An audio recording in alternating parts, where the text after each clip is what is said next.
नमस्कार, मैं हूं दीपक चौरसिया। हमारे इस खास कार्यक्रम में आपका स्वागत है। तेरे नाम से शुरू, तेरे नाम से खत्म। अगर भारत के चुनाव प्रचार की बात की जाए तो ये बात बिल्कुल फिट बैठती है, क्योंकि भारत का पूरा चुनाव प्रचार नरेंद्र मोदी के नाम पर शुरू होता है और नरेंद्र मोदी के नाम पर ही खत्म हो जाता है। चाहे विपक्षी पार्टियां हो, सत्ताधारी पार्टियां हो या फिर भारतीय जनता पार्टी हो, जिन्होंने नरेंद्र मोदी को प्रधानमंत्री पद के उम्मीदवार के रूप में उतारा है। चारों तरफ अगर चर्चा है तो सिर्फ नरेंद्र मोदी की। उन्होंने वादा किया है अच्छे दिन आने वाले हैं। कैसे आएंगे अच्छे दिन, बात करने के लिए खुद हमारे साथ मौजूद हैं नरेंद्र मोदी जी। नरेंद्र भाई, आपका बहुत बहुत स्वागत है। आपके दर्शकों को मेरा नमस्कार। सबसे पहला मेरा सवाल, आप अमेठी से आ रहे हैं। अमेठी में आपने एक बहुत बड़ी जनसभा की। आपने गांधी नेहरू परिवार के गढ़ में जाकर उनको चुनौती दी। उसके बाद प्रियंका गांधी का एक स्टेटमेंट आया है, उसमें उन्होंने कहा है कि आपने उनके शहीद पिता का अपमान किया, ये कहकर कि वो गुस्से की राजनीति करते थे। मैंने कुछ शब्द प्रयोग नहीं किया है, मैंने एक घटना का वर्णन किया है और वो घटना इतिहास के पन्नों पर दर्ज है। सिर्फ उस घटना का रिफर कर दिया जाए और आंध्र में उसी एक घटना के कारण कांग्रेस पार्टी को 20 साल तक आंध्र खोना पड़ा, एक घटना के कारण। तो इस इतिहास की घटना को आप इमोशनल इश्यू बनाने के कोई प्रयास करें, वो ठीक है। एक बेटी तो यही करेगी, उसको क्या है, बेटी से और क्या अपेक्षा। उनका कहना है बूथ का बूथ जवाब देगा, अमेठी का हर बूथ जवाब देगा इस बात का। देश जवाब दे ही रहा है, पूरा देश जवाब दे रहा है। आपने जिस तरह की भावनात्मक अपील आज अपने भाषण के अंदर की, आपने अमेठी के विकास की बात की। आपने कहा कि किस तरह से अमेठी का विकास नहीं हुआ है पिछले 60 सालों के अंदर, जिसमें 40 साल नेहरू गांधी परिवार के थे। आपको लगता है भावनात्मक अपील काम करेगी वहां के वोटरों? मैंने तो नक्कर बातें कही है कि भाई टॉयलेट क्यों नहीं होना चाहिए, रोड क्यों नहीं होना चाहिए, बिजली क्यों नहीं होनी चाहिए। मैंने तो बड़ी सीधी सीधी बात कही है और मैं मानता हूं अब देश की जनता को राजनेताओं से, कोई भी हो, मोदी हो तो मोदी से भी, इन्हीं चीजों को जवाब मांगना चाहिए। अब देश ने बहुत हो गया। आपको ऐसा लगता है कि राहुल गांधी को हराया जा सकता है उनके गढ़ में? पूरी कांग्रेस पार्टी हार रही है। राहुल गांधी भी उनमें से? पूरी कांग्रेस पार्टी हार रही है। मेरा कहना है राहुल गांधी। मैं कहता हूं ना, पूरी कांग्रेस पार्टी हार रही है। आपको क्या लगता है इन चुनाव में आखिरकार, मैंने जैसा कहा तेरे नाम से शुरू, तेरे नाम से खत्म, मोदी ही इकलौता मुद्दा क्यों बन गए हैं तमाम विपक्षी दलों के लिए? इसका जवाब वो लोग दे सकते हैं कि जो लोग डेवलपमेंट की बात करने को तैयार नहीं है, महंगाई का जवाब देने को तैयार नहीं है, भ्रष्टाचार का जवाब देने को तैयार नहीं है, बेरोजगारी का जवाब देने को तैयार नहीं है। पिछले 10 साल में उन्होंने जो वादे किए थे, उन वादों के संबंध में जवाब देने के तैयार नहीं है। और इसलिए उनको लगा कि मोदी मोदी करेंगे तो शायद उनकी गाड़ी चल जाएगी, लेकिन वही उनको महंगा पड़ गया। आपको लगता है महंगा पड़ रहा है उनको? तो आप लोग तय कीजिए, देश की जनता ने तो तय कर लिया है। देश की जनता ने तय कर लिया। आप कहा जा रहा है कि आपके नाम की लहर है, बीजेपी कह रही है मोदी की लहर है, कांग्रेस आपको कहर और जहर बता रही है। कैसे लेते हैं आप इन शब्दों को? तो हम तो जानते हैं कि जो मैडम सोनिया जी ने कहा है कि सत्ता जहर होती है, अब सबसे ज्यादा समय सत्ता में कांग्रेस के लोग रहे, तो सबसे ज्यादा जहर उन्हीं ने चखा है और हो सकता है वही जहर अब उगलते होंगे। तो आपको लगता है कि ये जो जहर उगल रहे हैं इसको देश की जनता समझ रही है? देश उनको भली भांति पहचान गया है। कुछ वेस्टेड इंटरेस्ट ग्रुप जो उन्हीं के भरोसे जिंदगी गुजारते हैं, उनको बचाने में लगे हैं, लेकिन देश तो समझ चुका है। अमित शाह ने कहा कि ये लहर नहीं सुनामी है और सुनामी विनाश लाती है, ये कहना है? बिल्कुल, मैं भी कहता हूं सुनामी विनाश लाती है और विनाश ही लाएगी। कांग्रेस का विनाश, देश को लूटने वालों का विनाश, देश को बर्बाद करने वालों का विनाश, देश में रुकावटें पैदा करने वालों का विनाश। तो ये सही है, अमित भाई ने सही कहा है। इन तमाम राजनीतिक पार्टियों से मोदी को डर क्यों लगता है? इसका जवाब शायद वो ही दे सकते हैं। नहीं, मैं इसलिए ये कह रहा हूं कि नेशनल कॉन्फ्रेंस, जम्मू कश्मीर की पार्टी, लालू यादव बिहार की पार्टी, जनता दल यूनाइटेड बिहार की पार्टी, नीचे आप तमिलनाडु चले जाइए, केरल में चले जाइए, सीपीआई, सीपीएम, हर के जबान पर सिर्फ मोदी ही मोदी। देखिए, अगर देश की जनता का मुझे इतना समर्थन नहीं मिलता, देश की जनता की तरफ से मुझे इतना प्यार न मिला होता, तो मैं भी एक कोने में पड़ा होता। कौन पूछता भाई? ये तो जनता का प्रेम है, जनता का समर्थन मिला है, तो उनको अपनी राजनीतिक भविष्य के लिए इनको तो पोजीशन लेनी पड़ेगी, और वो ये पोजीशन ले रहे हैं। अब कोई रास्ता बचा नहीं है तो क्या करेंगे। दूसरे मुद्दे पर आते हुए नरेंद्र भाई, आपके इंटरव्यू को दूरदर्शन ने काट छांट कर दिखाया, वो एक बड़ा मुद्दा बन गया और चारों तरफ ये चलता रहा। ऑटोनॉमी पे चर्चा होने लगी, प्रेस की आजादी पर चर्चा होने लगी। आपको क्या लगता है, क्या ये प्रेस की आजादी पर कुठारा घाट था या जानबूझकर ये किया गया? मैं बताता हूं, इवन प्राइवेट चैनल जो है जिसके आप लोग मालिक हैं, आप लोगों ने भी मेरे साथ ऐसा कभी नहीं किया, कभी नहीं किया। और नहीं मैंने कभी ये कहा कि ये रखना है, ये निकालना, ये मेरे नेचर में नहीं है। अभी जैसे आया सीधा ही बैठ गया, आप क्या लेके आए हो, क्या पूछ रहे हैं, मैंने पूछा तक नहीं आपको। अब लोकतंत्र में भाई, अब मैं इंटरव्यू दे रहा हूं तो सेंसरशिप होगी क्या?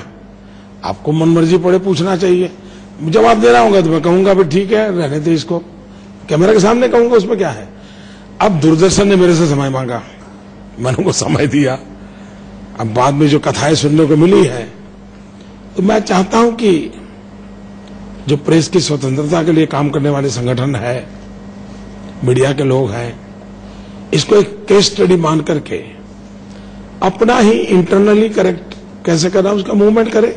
हम राजनेता तो क्या करेंगे, हम लोग तो कभी आपका प्यार मिलता है तो कभी आप लोगों के आलोचना मिलते हैं। हम लोगों का प्रोफेशनल हैजार्ड है आप लोगों के साथ। नहीं, अगर नरेंद्र भाई के टाइम पर यह हो जाता तो इस पर कितना हड़कंप मचता, आपने सोचा है कभी? देखिए, मैं जानता हूं जी, मैं जानता हूं, इसलिए मैंने कहा कि वेस्टर्न इंटरेस्ट ग्रुप के एक बार 1000-2000 लोग हैं जो दिल्ली में इन्हीं के आसपास उनकी रोजी रोटी चली है पिछले 50-60 साल तक, तो इनको बचाने के लिए हर प्रकार से तौर तरीके ढूंढते हैं। अगर बात करी जाए आपकी पॉलिसीज की, आपके फॉरवर्ड प्लानिंग की, आपके विजन 2019 तक की, सबसे पहली बात आती है फॉरेन पॉलिसी की। विदेश नीति को लेकर बीजेपी का ऐसा मानना है कि मनमोहन सिंह सरकार बेहद कमजोर रही है। आपका क्या मानना है? आपका चीन और पाकिस्तान दोनों के प्रति किस तरह का नजरिया होगा? क्या यह नजरिया सख्त होगा? देखिए, पहली बात है कि मनमोहन सिंह जी की सरकार की विफलता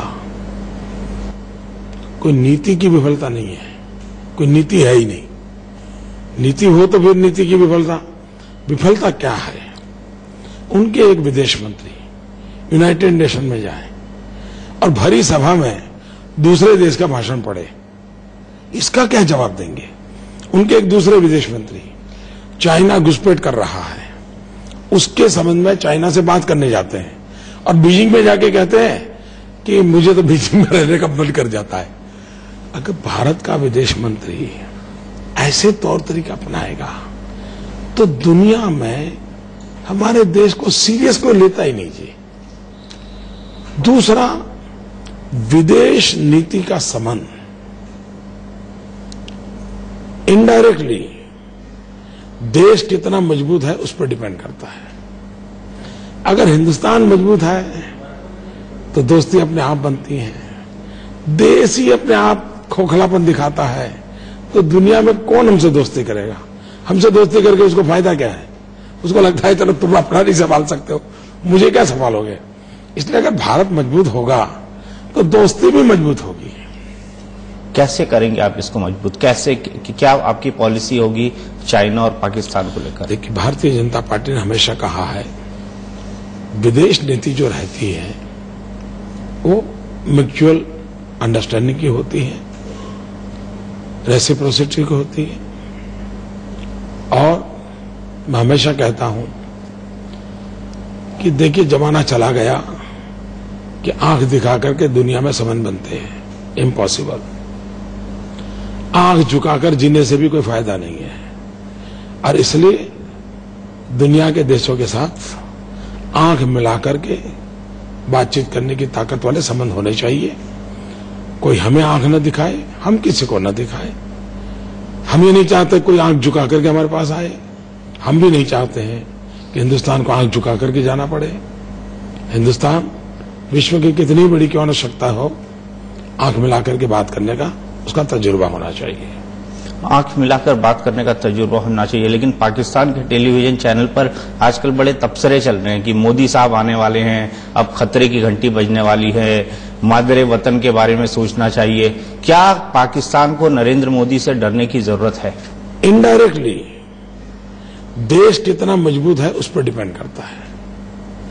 अगर हिंदुस्तान मजबूत है तो दोस्ती अपने आप बनती है। देश ही अपने आप खोखलापन दिखाता है तो दुनिया में कौन हमसे दोस्ती करेगा? हमसे दोस्ती करके उसको फायदा क्या है? उसको लगता है चलो तुम अपना नहीं संभाल सकते हो, मुझे क्या संभालोगे? इसलिए अगर भारत मजबूत होगा तो दोस्ती भी मजबूत होगी। बात इसलिए आ रही है क्योंकि बार बार चुनावी कैंपेन में जो अपोजिशन लीडर हैं वो आपको ये कहकर अटैक कर रहे हैं कि आप एक विभाजनकारी शक्ति हैं, आप एक डिविजिव फोर्स हैं। अखिलेश यादव ने कहा, बाकी पॉलिटिकल लीडर्स ने कहा, और शायद इसी का रिफ्लेक्शन वहां पर जा रहा है और ये बात कही जा रही है। इस चीज को आप किस ढंग से लेते हैं? भारतीय जनता पार्टी का मंत्र है सबका साथ सबका विकास। हम लोगों का मंत्र रहा है और जो हमने करके दिखाया है, सिर्फ कहते ऐसा नहीं। और वो है समाज के हर तबके का भला होना चाहिए। दूसरी बात है, जो लोग ये शब्द प्रयोग करते हैं उनका जरा इतिहास देखो। जाति बिरादरी की राजनीति करके समाज को तोड़ने का पाप किसने किया? भाषावार प्रांत रचना के नाम पर हिंदुस्तान को बांटने का काम किसने किया? तेलुगु भाषी लोगों के स्पिरिट को भी तेलंगाना और सीमांध्र, अटल जी ने 3 राज्य बनाए। मध्य प्रदेश भी मिठाई बांट रहा था, छत्तीसगढ़ भी मिठाई बांट रहा था, उत्तर प्रदेश भी मिठाई बांट रहा था, उत्तराखंड में मिठाई बांट रहा था, बिहार मिठाई बांट रहा था, झारखंड मिठाई बांट रहा। और इन्होंने डिविजिव पॉलिटिक्स किया। आग आंध्र में भी लगी, आग तेलंगाना में भी लगी। और इसलिए भारतीय जनता पार्टी का पूरा ट्रैक रिकॉर्ड जोड़ने का, विकास करने का, उनका ट्रैक रिकॉर्ड तोड़ना, बांटना और वोट बैंक की राजनीति करना, ये साफ साफ है। हिंदुस्तान के टुकड़े करने से लेकर के पूरा मैं आपको 200 आइटम पेश कर सकता हूं। जहां तक मोदी का सवाल है, उनको लगता होगा कि ये डिवाइड इंडिया का मॉडल है। मैं फ्यूचर देखता हूं, ये डिजिटल इंडिया का सपना देखने वाला हूं, डेवलपमेंट इंडिया का सपना देखना चाहता हूं। और मैं तो आज अमेठी जाके आया, अमेठी के सामान्य व्यक्ति भी एबीसीडी बोलने लगे हैं। और उनका अमेठी वाला एबीसीडी ये है कि अब तो डेवलपमेंट चाहिए। उनका एबीसीडी है अमेठी में भी चाहिए डेवलपमेंट। तो ये एबीसीडी का अर्थ अब ये बदल चुका है। आप पूर्वांचल और अवध के दौरे पर थे, आपने वहां पे कई सभाएं की, आप काशी से भी चुनाव लड़ रहे हैं, लेकिन वहां पर भी हमने देखा कि पूरी तरह से कास्ट की पॉलिटिक्स हो रही है। मसलन मुख्तार अंसारी को जेल से पैरोल दी जा रही है, आपके समर्थन, आपके खिलाफ जो प्रत्याशी खड़े हैं अजय राय, उनको समर्थन देने के लिए। इस तरह की राजनीति को आप किस तरह से देखते हैं कि जेल से निकालकर एक व्यक्ति को कांग्रेस पार्टी आपके खिलाफ उतार रही है? देखिए, कांग्रेस पार्टी मरता क्या न करता, हालत बड़ी खराब है। और वाराणसी की बात छोड़ दीजिए, लालू जी को जेल से बाहर ला करके उनसे भी उन्होंने यही किया है। और मैं तो कहता हूं, अभी भी जेल में जो लोग बचे हैं उनको भी कांग्रेस अभी 1 हफ्ता बाकी है, निकाले बाहर, जितनी मदद लेनी है ले। देश की जनता अब कांग्रेस को स्वीकार नहीं करेगी। अगर हम बात करें पूर्वांचल की, आप काशी से खड़े हुए हैं, पूर्वांचल में बीजेपी की स्थिति कमजोर है, फिर भी वहां पे जाति के नाम पर वोटों को बांटने की कोशिश तमाम पॉलिटिकल पार्टीज कर रही हैं, चाहे समाजवादी पार्टी हो चाहे बीएसपी हो। क्या वो ध्रुवीकरण रोक पाएंगे और क्या बिहार की उन सीटों पर और पूर्वांचल की उन सीटों पर कोई प्रभाव डाल पाएंगे ताकि पार्टीज कर रही हैं, चाहे समाजवादी पार्टी हो चाहे बीएसपी हो। क्या वो ध्रुवीकरण रोक पाएंगे और क्या बिहार की उन सीटों पर और पूर्वांचल की उन सीटों पर कोई प्रभाव डाल पाएंगे ताकि मिशन 300 आपका पूरा हो पाए? पहली बात है, राजनीति अपनी जगह पर है, सीटों का जीत हार अपनी जगह पर है, इससे भी ऊपर एक दुनिया है और मैं उससे जुड़ा हुआ हूं, जिसे मैं राष्ट्रनीति भी कह सकता हूं। बहुत पहले मेरे एक भाषण में मैंने बड़े विस्तार से कहा था कि हम अपने भारत माता के नक्शे को कर देखें तो भारत मां के एक भुजा तो कुछ दमखम दिखता है, लेकिन भारत मां की पूर्वी भुजा दुर्बल दिखती है। भारत मां की पश्चिमी भुजा, महाराष्ट्र हो, गोवा हो, कर्नाटक हो, गुजरात हो, हरियाणा हो, पंजाब हो, कुछ आर्थिक प्रवृत्ति चल रही है। लेकिन पूरब की ओर देखें, बिहार, उत्तर प्रदेश का पूर्वी हिस्सा, उड़ीसा, सीमांध्र, आसाम, पश्चिम बंगाल, नॉर्थ ईस्ट, ये सारे इलाके इतनी प्राकृतिक संपदा के बाद भी गरीब है। आप देखिए पूर्वांचल में दिमागी बीमारी के कारण 1 लाख बच्चे मारे गए, किसी राजनेता को पीड़ा नहीं हो रही है। ये जो मैं सुनता हूं और मेरा मत है, अगर भारत मां को मजबूत बनाना है तो जैसे उसकी पश्चिम की भुजा कुछ ठीक ठाक है, पूरब की भुजा भी भारत मां की वैसी बननी चाहिए। और इसलिए काशी जाने का जो कुछ भी मेरी पार्टी का निर्णय है, मेरा इमोशनल अटैचमेंट ये है कि मैं भारत मां की उस भुजा को मजबूत करने के लिए परमात्मा ने जो भी बुद्धि शक्ति समय दिया है उसका उपयोग करना चाहता हूं। क्या आप काशी को उतना समय दे पाएंगे? बिल्कुल दे पाएंगे, क्यों नहीं दे पाएंगे, बहुत दे पाएंगे। अगर आगे बढ़े तो मैं बार बार आपको देख रहा हूं और मुझे ये व्हाइट लोटस दिख रहा है और ये आजकल बीजेपी का एक स्टेटमेंट बन गया है। मुझे ये बताइए कि व्हाइट लोटस आप लेकर कहां से आए और कैसे शुरू हुआ है? मैं बताता हूं क्या है, क्योंकि मैं जब आपको देख रहा हूं तो मेरी आंखों में सीधे व्हाइट लोटस दिखता है। ऐसा है कि पहले लोगों का चुनाव चिन्ह था वो कलरिंग था। हाँ। तो हम लोग सोच करके तय किया। एक हमारे अरुण जैन करके इंजीनियर कार्यकर्ता है, आजकल हमारा दफ्तर देखते हैं 1100 करोड़, वे भी नया नया अच्छा सोचते हैं। उनका ये आग्रह था कि मोदी जी हमको ये कलर सिंबल से बाहर आना चाहिए और simple black and white colour. और हमने इलेक्शन कमीशन को लिखा, इलेक्शन कमीशन ने मान्यता। तो एक तो बात ये है, और उसकी क्रेडिट में अगर देनी है तो मैं अरुण जैन को दूंगा, ही इज द पर्सन, उसने इस काम को किया। दूसरा, मैं जब से राजनीति में आया, मैं तो मुल्क तो पहले तो संगठन का काम करता था, मुझे सत्ता से लेना देना नहीं था।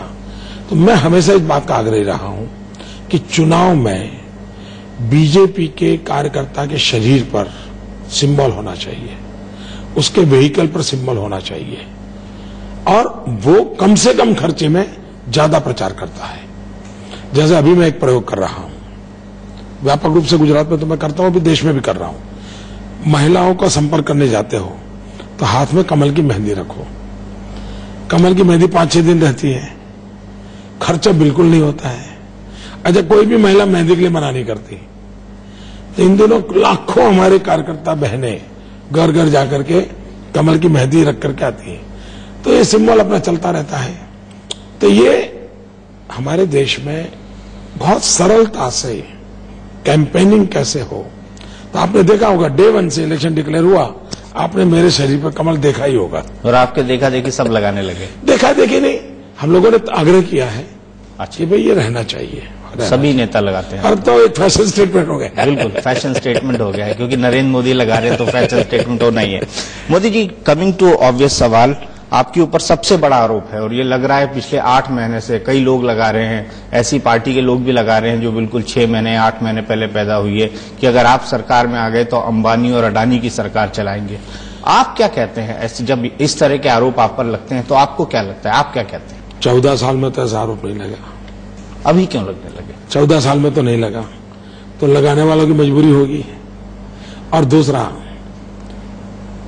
हमारे राहुल भैया बोल रहे हैं दिल्ली में उनकी सरकार है, एनफोर्समेंट डायरेक्टर ही है, कौन रोकता है उनको? दूसरा, मैं आपकी चैनल को एक रिक्वेस्ट करता हूं, क्या आप लोगों का काम नहीं है कि कभी ऐसे झूठ को चलाते रहे तो उसकी गहराई में जाकर के जनता के सामने हमें पूछने की जरूरत नहीं है, सत्य लोगों के सामने रखने में क्या जाता है? अगर इतना आप करोगे तो लोकतंत्र की मदद होगी। और मैं चाहूंगा कि आपकी चैनल ये काम करे, मेरी सरकार से जो इन्फॉर्मेशन चाहिए वो सारी हम आपको देने को तैयार है। बिल्कुल हम ये काम करेंगे, आप कीजिए और गहराई तक करेंगे। बिल्कुल। अगला मुद्दा मेरा है कि भ्रष्टाचार से मुकाबला करने के लिए अगर आपको करना है, और आपके मैनिफेस्टो में भी है, तो सफाई आपको घर से शुरू करनी पड़ेगी। यानी बीजेपी में भी कई भ्रष्टाचार के केसेस आए हैं, कई लोग ऐसे हैं जिनके ऊपर भ्रष्टाचार के आरोप हैं। क्या आप उसके लिए तैयार हैं? पहली बात है, मैं गुजरात सरकार चला रहा हूं, अब तक कोई हम पर आरोप नहीं लगा है। और जिसकी टीवी पर कांग्रेस वाले अनाप शनाप बोलते हैं, हाँ, सत्य नहीं बोलते हैं, सत्य नहीं बोलते हैं। दूसरी बात है, 2-3 नाम लेते हैं वही तो दूसरी बात है। दूसरी बात यह है कि क्या भ्रष्टाचार नहीं हट सकता है क्या? मैं उदाहरण दूं, आज हमारे देश में किसी टीचर को नौकरी चाहिए तो 2 लाख, 5 लाख, 7 लाख जैसा स्टेट वैसा दाम बोले जाते हैं, और जिसको नौकरी चाहिए वो भी मानता है हाँ यार इसी से मिलेगा। मैंने एक काम किया, हमने एक सॉफ्टवेयर बनाया, और जिसको भी नौकरी चाहिए टीचर की, हमने कहा इस फॉर्मेट में आप अपना एप्लीकेशन डाल दीजिए, तुम्हारे मार्क्स कितने हैं, टिकना जो भी तुम्हारा कैरियर का सब डाल दो। फिर हमने कंप्यूटर को पूछा कि फर्स्ट 20,000 कौन है, निकालो। फिर उसमें पैरामीटर लगाए, हैंडीकैप कितने होने चाहिए, शेड्यूल कास्ट कितना होना चाहिए, शेड्यूल ट्राइब कितना होना चाहिए, लेडीज कितना होना चाहिए, सारा निकाला। खुद कंप्यूटर नहीं निकाल के दे दिया कि भाई इतने लोगों ने। हमने कहा नो इंटरव्यू, ऑर्डर दे दे इनको। ह्यूमन इंटरवेंशन कम हो गया, करप्शन गया। विधवा मां का बेटा घर में बैठा था, उसको नौकरी का ऑर्डर आ गया। गया कि नहीं गया करप्शन? जा सकता है। दूसरा, मेरे यहां आज भी हमारे देश में ट्रांसफर के एक बहुत बड़ा उद्योग चलता है सरकारों में। ट्रांसफर एक बड़ी इंडस्ट्री है, सबसे बड़ी, पोस्टिंग वगैरह। मैंने उसका मेला लगाना शुरू कर दिया। साल में एक बार मेला लगाता हूं, जिसको ट्रांसफर चाहिए वहां आए, बोर्ड पे मैं लिख देता हूं तहसील में कि भाई इतनी इतनी वैकेंसी है, बताओ। जो सीनियर होगा उसको पहला चांस मिलेगा। वो खड़ा होकर कहता है मुझे 6 नंबर में जाना है, वही ऑर्डर दे देता हूं। हो सकता है सर। दूसरा, देश पॉलिसी ड्रिवन होना चाहिए। State must be policy driven. अगर नीति आधारित काम चलते हैं तो कोई आदमी इंटरनेट पे जाकर भी देख सकता है भी ये नीति है, ये मुझे मिलेगा या नहीं मिलेगा, फिर वो इधर उधर रास्ते नहीं खोलता है। तो state must be policy driven, जिसमें मिनिमम ग्रे एरिया होता है। जीरो नहीं कह सकता मैं, क्योंकि किसी भी इंसान में इतनी बुद्धि नहीं होती है कि एकदम परफेक्ट जीरो निकाले, लेकिन मिनिमम ग्रे एरिया होता है। और जब मिनिमम ग्रे होता है तो किसी भी अफसर को डिसीजन लेने के लिए डिस्क्रिमिनेशन का पावर कम हो जाता है। फिर वो दीपक को ये दूंगा और राजदीप को ये दूंगा नहीं कर सकता है। फिर वो पॉलिसी बोलती है तो फिर वो सामने वाला भी कुछ देता नहीं है। तीसरा है टेक्नोलॉजी। जैसे मेरे अब देखा होगा भारत सरकार में अचानक उनको एनवायरमेंट मिनिस्टर को हटाना पड़ा, बहुत बड़ा करप्शन के चार्जेस लगे। अब मैंने सुना है कि उनके घर से साइन की हुई 200 से ज्यादा फाइलें मिली। साइन हो गई थी, फाइल रखी क्यों? तो किसी का आने का इंतजार हो रहा था, यही हुआ। मेरे यहां क्या है, मैंने गुजरात में प्रयोग किया, एनवायरमेंट क्लियरेंस की सारी फाइलें आते ही ऑनलाइन चली जाती है। कोई भी व्यक्ति उसको देख सकता है कि फाइल कहां घूम रही है, कहां जा रही है, कहां अटकी है, तुरंत पता चलता है कि गड़बड़ चल रही है।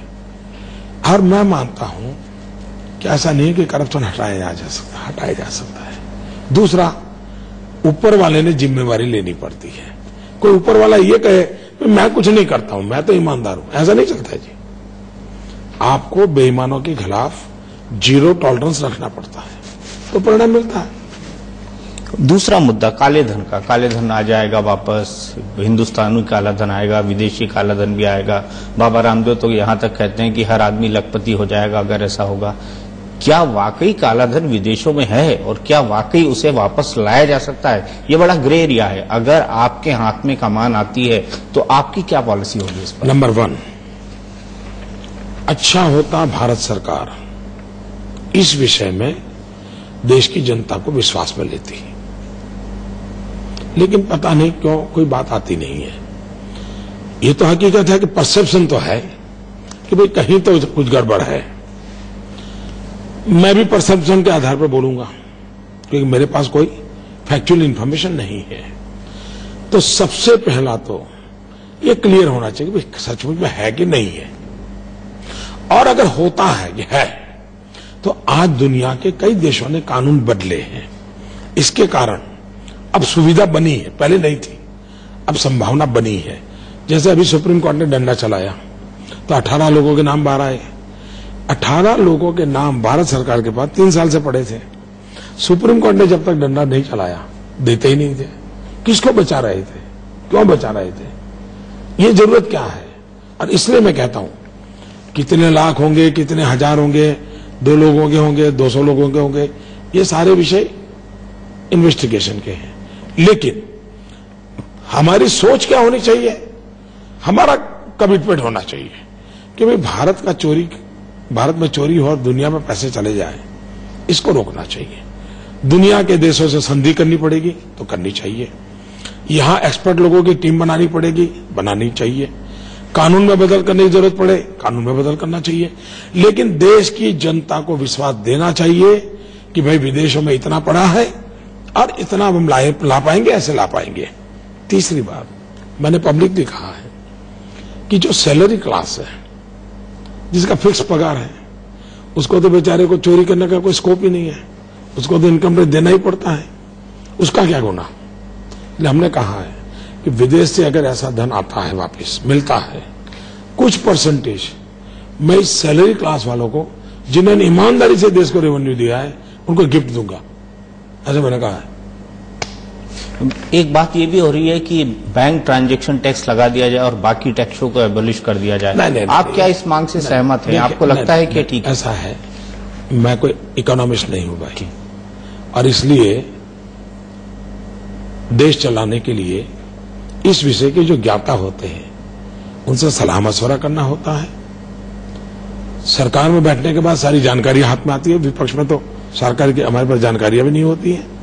और इसलिए हमारी नीति ये है कि टैक्सेशन सिस्टम का सरलीकरण होना चाहिए, लेकिन कैसे होना चाहिए, उस सरकार की सारी जानकारियां हाथ में आने के बाद, एक्सपर्ट ओपिनियन के बाद, जो उत्तम हो, जो सामान्य मानवी के लिए सरल हो, उस दिशा में जाना चाहिए। ये हमारी पार्टी की नीति रहेगी, ये आपकी नीति रहेगी। लेकिन कुछ ऐसे मुद्दे हैं जिनको लेकर ऊहापोह भी है बीजेपी के अंदर, मसलन रॉबर्ट वड्रा का मुद्दा।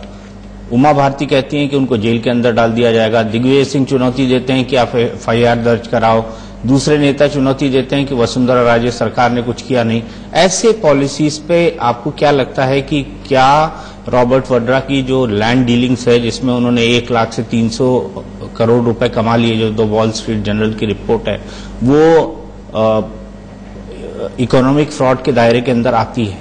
पहली बात है, मैं नहीं मानता हूं कि मुझे किसी व्यक्ति को केंद्र में रख करके चर्चा करनी चाहिए, वो मुझे शोभा नहीं देता है। लेकिन अगर व्यक्ति को ही मद्देनजर रखना है तो अपन नरेंद्र मोदी को रखें। अगर नरेंद्र मोदी का ऐसा कोई भी गड़बड़ हो, गुनाह हो, तो क्या करना चाहिए? क्या नरेंद्र मोदी प्रधानमंत्री बन जाए तो लॉ से ऊपर चला जाएगा क्या? मेरा मत है कानून को कानून का काम करना देना चाहिए। अगर नरेंद्र मोदी ने गलत किया है तो नरेंद्र मोदी पे कार्रवाई होनी चाहिए, लेकिन राजनीतिक तरीकों से निर्णय नहीं होने चाहिए। कोई किसी का रिश्तेदार है इसलिए उसको गुनहगार मान के परेशान करना चाहिए, ये तो लोकतंत्र में नहीं होना चाहिए। मेरे साथ हुआ, बहुत हुआ, मैं ऐसा करने वालों का विरोधी हूं। मैं तो खुद कर ही नहीं सकता, सोच ही नहीं सकता हूं मैं। कोई किसी का रिश्तेदार है इसलिए गुनहगार करके उसको परेशान करना, यह तरीका राजनीति में बिल्कुल नहीं होना चाहिए। मैं इसका घोर विरोधी हूं, लेकिन कोई कानून से परे नहीं होना चाहिए। आप दोनों कोई कानून से ऊपर नहीं होना चाहिए। आप दोनों बातें कह रहे हैं। कानून का काम करे, पॉलिटिकल एक्टिविटी नहीं होनी चाहिए, बिल्कुल नहीं होनी चाहिए। पॉलिटिकल जो वेंडेटा से काम होता है, ये लोकतंत्र के लिए शोभा नहीं देता है। अगर आज की हम बात करें, आप फैजाबाद में थे, आपने वहां पर एक सभा को एड्रेस किया और वहां पर पीछे राम भगवान लोकतंत्र के लिए शोभा नहीं देता है।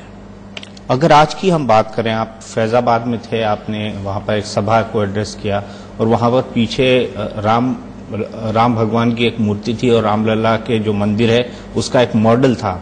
मुझे नहीं पता कि आपको शायद उसके बारे में पता मैंने अभी उतरा तब पता चला, बोला ऐसा कुछ था। हाँ, और इसकी इलेक्शन कमीशन को शिकायत हुई है कि मुझे मालूम नहीं है, तो मैं तो गया एकदम सीधा मंच पे जाके भाषण किया।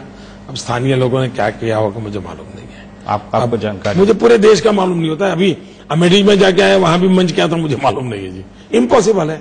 अभी मैं आपके यहाँ बैठा हूँ, आपने क्या डेकोरेशन किया है मुझे कहाँ मालूम है, आगे बैठ गया। अब आपने भी ऐसा कुछ करामत की होगी और कल आ जाएगा तो मैं तो मर जाऊंगा। नहीं, ऐसी कोई करामत हमने नहीं की। अब की बार मोदी सरकार, ये नारा कहां से आया? जो बीजेपी की कैंपेन कमेटी के चेयरमैन हमारे राजनाथ जी हैं, उन्होंने मिल बैठ करके जो भी ब्रेनस्टॉर्मिंग किया होगा उससे निकला होगा। मैं इसकी बारीकी में गया नहीं, प्रोसेस कब हुआ, कौन लोग बैठे थे, मैं तो दौरा कर रहा था तो मुझे एग्जैक्ट पता नहीं है। लोग कहते हैं कि प्रधानमंत्री कहते हैं कि नरेंद्र मोदी की लहर है, लेकिन वो लहर सिर्फ मीडिया में है और इवेंट मैनेजमेंट के कारण है। आपको ऐसा लगता है क्या प्रधानमंत्री जी कह रहे हैं? मुझे अच्छा लगा प्रधानमंत्री जी ने बयान दिया, क्योंकि कम से कम प्रधानमंत्री से सुनने को मिले, ये भी अपने आप में देश के नागरिक के नाते हमारा सौभाग्य है। लेकिन मैं प्रधानमंत्री जी से पूछना चाहता हूं, क्या कभी उनको महंगाई दिखाई दी? कभी उनको बेरोजगारी दिखाई दी? कभी भ्रष्टाचार दिखाई दिया? आसाम का कत्लेआम कभी उनको दिखाई दिया? कुछ नहीं दिखाई दिया तो लहर कहां से दिखाई देगी जी? उनको कुछ नहीं दिखता है। अगर हम माने कि बीजेपी 272 तक नहीं पहुंच पाती है किसी कारण से, 272 का जादुई आंकड़ा इंडिया नहीं छू पाता है, तो आपको सहयोगियों की जरूरत लगेगी। लेकिन आपने जिस तरह का कैंपेन किया है, चाहे वो ममता दीदी के लिए हो, चाहे वो नवीन पटनायक के लिए हो, चाहे वो जयललिता जी के लिए हो, बड़ा एग्रेसिव किया है, बहुत एग्रेसिव प्रचार किया है। तो आपको नहीं लगता कि ऐसे में नए साथियों को ढूंढना बड़ा मुश्किल पड़ जाएगा और दिक्कत आएगी एक कोalition बनाने के लिए? पहली बात है, देश की जनता बहुत समझदार है। राजीव गांधी के बाद ये पहला चुनाव ऐसा है जिसमें देश की जनता किसी भी प्रकार के जो और तो के बिना क्लियर कट मैंडेट देने वाली है, क्योंकि देश की जनता को अस्थिरता नहीं चाहिए, देश की जनता को स्थिरता चाहिए, देश की जनता को मजबूत सरकार चाहिए। देश की जनता भली भांति समझती है। सारे पॉलिटिकल पंडित अपने पुराने हिसाबों से चलते हैं कि 6 होता है तो 8 होता है, 8 होता है तो 5 होता है, इसी में चलते हैं। देखिए, चुनाव अरिथमेटिक का नहीं है, ये चुनाव 125 करोड़ देशवासियों के मन की केमिस्ट्री का चुनाव है। और इसलिए अरिथमेटिक में 1+1 2 होता है, लेकिन मन की केमिस्ट्री में 1 के बगल में 11 होता है। और इसलिए ये चुनाव 125 करोड़ देशवासियों के मन की केमिस्ट्री का है। मैं विद कॉन्फिडेंस कहता हूं, विश्वास से कहता हूं कि भारतीय जनता पार्टी एनडीए बहुत भारी मतों से जीतेंगे, बहुत ही अच्छी मेजोरिटी से पार्लियामेंट में आएगी। 2 और चीजें, कांग्रेस पार्टी के नेता चुनाव से भाग गए, इसी से पता चलता है कि उनकी हालत क्या है। प्रधानमंत्री तक चुनाव लड़ने को तैयार नहीं है, तो वो सिम्टम्स पता चलता है। पहले और दूसरे चरण के बाद अचानक कांग्रेस के नेताओं की भाषा बदल गई, बॉडी लैंग्वेज बदल गया, और ज्यादातर तो लोग प्रेस कॉन्फ्रेंस करना भी अब तो टाल रहे। 1-2 लोग हैं जो अपना गाड़ी चलाते रहते हैं, कोई बचा नहीं है। तो ये सिम्टम है। दूसरा पॉजिटिव, हिंदुस्तान की राजनीति के इतिहास में पहली बार प्री पोल अलायंस किसी दल के 25 दलों के साथ हुआ हो, first time in the electoral history of India. तो ये एक पॉजिटिव सिम्टम्स बताता है।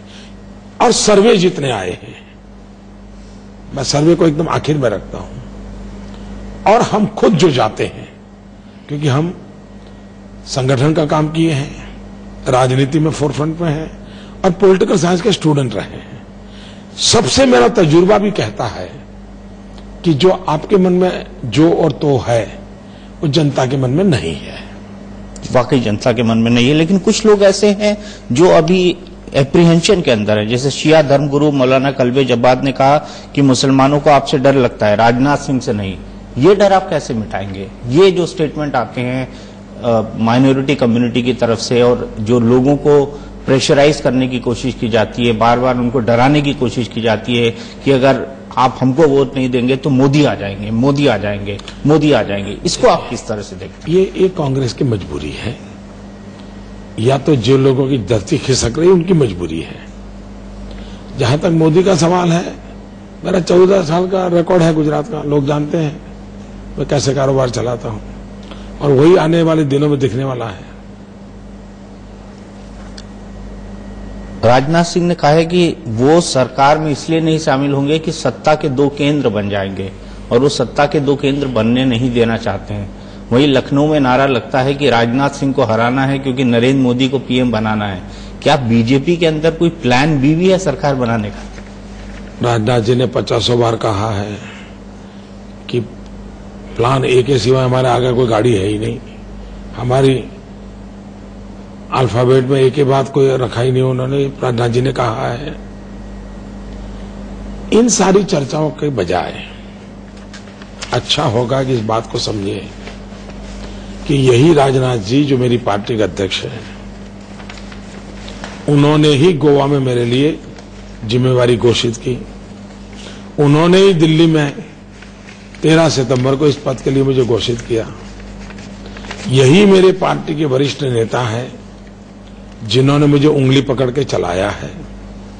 यही मेरी पार्टी के वरिष्ठ नेता हैं जिन्होंने मुझे शिक्षा दीक्षा दी है। आज अगर मोदी बड़ा दिखता है, इसलिए नहीं दिखता है कि मोदी बड़ा है, इसलिए है कि बड़ों ने मुझे अपने कंधे पे बिठाया है, इसलिए बड़ा दिखता है। और इसलिए मेरी पार्टी के बड़े लोगों के प्रति इस प्रकार की आशंकाएं करना उनके साथ अन्याय है, और इससे मुझे पीड़ा होती है। कांग्रेस वालों ने तो बाकायदा इसको मुद्दा बना रखा है कि आपने जितने भी पुराने लोग थे उनको किनारे कर दिया। कांग्रेस वालों के पास कुछ नहीं है जी। सीताराम केसरी के साथ क्या किया था उन लोगों ने? नरसिम्हा राव के साथ क्या किया था? आखिरी सवाल, सिर्फ 3 घंटे सोते हैं आप? अभी तो वो भी कम हो गया है। तो कैसे काम चला लेते हैं आप? परमात्मा की कृपा है और शायद कमिटमेंट है। बचपन से एक मजदूर हूं मैं। देखिए, लोग जो देखते हैं मुझे, आपने मुझे दिल्ली में भी देखा है, एक कंबल पे सोता था और आपको सरप्राइज होता था कि मोदी जी गर्म कंबल पे सोते कैसे हो, आप पूछते थे मुझे। आप लोगों से मेरा दोस्ताना संबंध रहा है, सालों से रहा है। आप लोगों ने मुझे बहुत अंदर और बाहर से हर प्रकार से देखा है, कोई पर्दा वर्दा है नहीं। जीवन मेरा एक मजदूर जैसा रहा है, और एक मजदूर के जीवन में क्या होता है जी, मेहनत करना होता है। मुझे मुख्यमंत्री रहा तो भी एक अच्छा मजदूर बन के काम किया, पार्टी ने काम दिया तो भी एक अच्छे मजदूर की तरह कर रहा हूं, देश की जनता भी जो काम देगी एक मजदूर की तरह करता रहूंगा। और उसके लिए ईश्वर कृपा से बचपन से शरीर को मैंने बहुत कसा हुआ है, शरीर से मैंने बहुत काम लिया है, शरीर को ट्रेन भी किया है, तो उसका लाभ जो भी काम मिले उसको मिलता है। मोदी जी, आपने हमसे बात की, बहुत धन्यवाद भैया, शुभकामनाएं और बहुत बहुत धन्यवाद। आपका स्वास्थ्य अच्छा रहे भैया। बहुत बहुत शुक्रिया। थैंक यू भैया, थैंक यू।